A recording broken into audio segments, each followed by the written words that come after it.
తెలుగు జాతిలో పుట్టిన ఒక సూర్యుడు ఎవరంటే రామోజీరావు గారు. పత్రికల్లో కానీ, సినిమాల్లో కానీ, అసలు వ్యాపారంలో కానీ, హోటల్స్లో కానీ దేంట్లో అయినా ఒక స్టాండర్డ్ మెయింటైన్ చేసేవాళ్ళు. నేను రామోజీ ఫిలిం నేను డైరెక్టర్ అవ్వడానికి కారణం రామోజీరావు గారు. ఆయన వల్లే నేను డైరెక్టర్ అయ్యాను. నా ఫస్ట్ సినిమా చిత్రం ఆయనే ప్రొడ్యూసరు. 20 నిమిషాల్లో ఓకే చేశారు ఆయన. మెయిన్ ఏంటంటే రామోజీరావు గారికి ఒక సిస్టమ్ ఉంది, పద్ధతి ఉంటుంది. ఏం చేసినా సరే పద్ధతి ప్రకారం జరుగుతూ ఉంటుంది. ఈనాడు అవనండి, రామోజీ ఫిలిం సిటీ అవనండి, ఏదైనా సరే మనం వెళ్తే ఆ సిస్టమ్ ఫాలో అయితే అయిపోద్ది పని.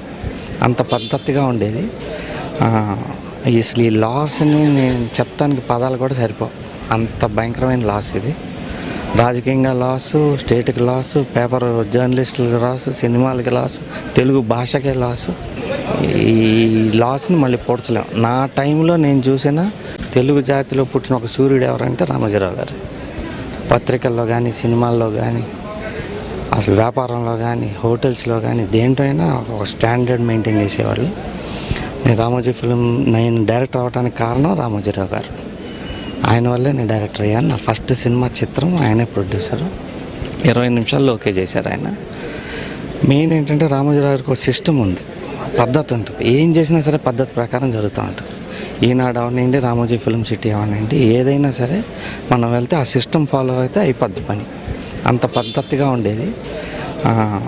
అసలు ఈ లాస్ని నేను చెప్తానికి పదాలు కూడా సరిపోవు, అంత భయంకరమైన లాస్ ఇది.